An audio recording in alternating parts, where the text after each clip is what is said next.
السلام علیکم ناظرین، آپ دیکھ رہے ہیں پیغام اولیاء چینل۔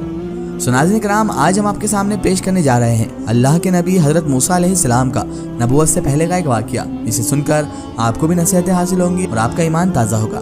یہ واقعہ ہے اللہ کے نبی حضرت موسیٰ علیہ السلام کا، کہ جب آپ بکریاں چرایا کرتے تھے اور ایک بکری کی وجہ سے آپ کو بہت تکلیف ہوئی، اس کے بعد آپ نے کیا کیا، یہ جان کر آپ کو بھی حیرانی ہوگی۔ یہ واقعہ ہے حضرت موسیٰ علیہ السلام اور ایک بکری کا۔ تو میری آپ سے معتبانہ گزارش ہے کہ اس ویڈیو کو آخر تک ضرور دیکھیں اور ویڈیو پسند آنے کی صورت میں اسے لائک اور شیئر ضرور کریں۔ تو چلیے ناظرین، بنا وقت ضائع کیے شروع کرتے ہیں آج کی ویڈیو۔ اللہ کے نبی حضرت موسیٰ علیہ السلام نبوت سے پہلے نبی شعیب علیہ السلام کے یہاں بکریاں چرایا کرتے تھے۔ ایک دن آپ علیہ السلام کی بکریوں میں سے ایک بکری ریوڑ میں سے الگ ہو کر کہیں پر کھو گئی، تو آپ حضرت موسیٰ علیہ السلام پریشان ہوئے اور آپ اسے جنگل میں تلاش کرنے لگے۔ حضرت موسیٰ علیہ السلام اسے جنگل میں تلاش کرتے کرتے دور نکل گئے اور اس سے آپ علیہ السلام کے پاؤں مبارک پر ورم آ گیا اور آپ علیہ السلام کے پاؤں مبارک زخمی بھی ہو گئے۔ وہ بکری جو ریوڑ سے الگ ہوئی تھی وہ تھک ہار کر ایک جگہ پر جا کر کھڑی ہو گئی، تب جا کر وہ حضرت موسیٰ علیہ السلام کو مل گئی اور وہ آپ علیہ السلام کے ہاتھ آئی۔ اللہ کے نبی حضرت موسیٰ علیہ السلام نے اس پر بجائے غصہ اور زد و قوم کرنے کے اس کی گردن جھاڑی اور اس کی پشت پر ہاتھ پھیرنے لگے۔ ماں کی ممتا کی طرح اس بکری سے محبت کرنے لگے۔ باوجود اتنی تکلیفات اور اتنی اذیت برداشت کرنے کے اس بکری پر کسی بھی طرح کا غصہ اور اس پر کسی بھی طرح کا ظلم نہیں کیا، بلکہ آپ علیہ السلام نے جب اس بکری کی تکلیف دیکھی تو آپ علیہ السلام کا دل رقیق ہو گیا اور آپ علیہ السلام کی آنکھوں میں آنسو آ گئے۔ اس کے بعد اللہ کے نبی حضرت موسیٰ علیہ السلام بکری سے کہنے لگے، فرض کیا کہ تجھ کو مجھ پر رحم نہیں آیا، اس لیے تو نے مجھے تھکایا اور پریشان کیا، لیکن تجھے اپنے اوپر رحم کیوں نہیں آیا؟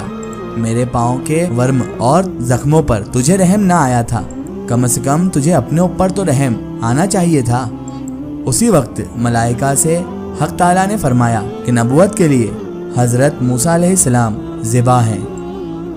امت کی غم خواری اور ان کی طرف سے اعذار ثانی کے تحمل کے لیے جس حوصلے اور جس دل و جگر کی ضرورت ہے بخوبی موسیٰ میں موجود ہے۔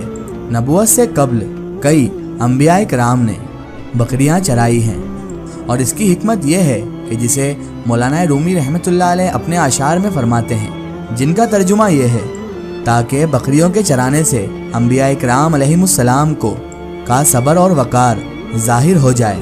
یہ بکریوں کی چرواہی صبر و حلم کی عادت پیدا کرتی ہے، کیونکہ بکریاں اکثر مختلف جانب بکھر جاتی ہیں، ان کو جمع رکھنے میں اور نگرانی میں پریشانی ہوتی ہے، اور اس کام کے لیے دل و دماغ کا قابل برداشت ہونا بے حد ضروری ہوتا ہے۔ اس چھوٹی سی حکایت سے ہمیں یہ سبق ملتا ہے کہ مخلوق خدا پر رحم کرنے سے دنیا و آخرت میں سرفرازی عطا ہوتی ہے۔ اور ناظرین کرام، اگر آج کا دور دیکھا جائے تو آج کا انسان کسی پر بھی رحم نہیں کرتا ہے۔ ناظرین کرام، ہر جگہ اگر آپ دیکھیں گے تو انسان ظلم و تشدد میں مشغول ہے، کوئی کسی غریب کی مدد نہیں کرتا بلکہ اس پر ظلم کرنے کی کوشش کرتا ہے، اسے ہی پریشان کرنے کی کوشش کرتا ہے۔ لیکن ناظرین کرام، مخلوق خدا پر ہمیں رحم کرنا چاہیے، ان کی مدد کرنا چاہیے اور خدمت خلق پر ہمیں اپنا دھیان دینا چاہیے، نہ کہ لوگوں کو پریشان کرنا چاہیے۔ ناظرین کرام، حضرت موسیٰ علیہ السلام ایک نبی ہونے کے باوجود بھی لوگوں پر رحم و کرم کرتے تھے اور لوگوں کو کبھی پریشانی نہیں دیتے تھے۔ لیکن آج انسان ذرا سے عہدے پر جاتا ہے اور وہ لوگوں کو پریشان کرنا اور اپنے عہدے کا غلط فائدہ اٹھانے لگ جاتا ہے۔ ناظرین کرام، اس واقعے کو بیان کرنے کا مقصد یہ ہے کہ اللہ کی مخلوق پر ہمیں رحم کرنا چاہیے اور کبھی بھی کسی بھی مخلوق کو ہماری طرف سے تکلیف نہیں پہنچنا چاہیے۔ یہی اس واقعے کا موضوع ہے۔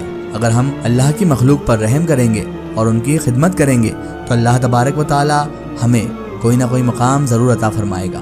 آخر میں اللہ تبارک و تعالیٰ سے یہی دعا ہے کہ اللہ تعالیٰ رسول خدا صلی اللہ تعالیٰ علیہ وسلم کے صدقے طفیل ہمیں تمام انبیاء کرام اور تمام اولیاء کرام سے محبت کرنے کی اور ان کا ادب و تعظیم کرنے کی توفیق عطا فرمائے، اور ہمیں ہر برے کام، ہر برے اعمال سے ہمیشہ بچائے رکھے اور صراط المستقیم کی راہ پر چلنے کی توفیق عطا فرمائے۔ آمین ثم آمین۔ ناظرین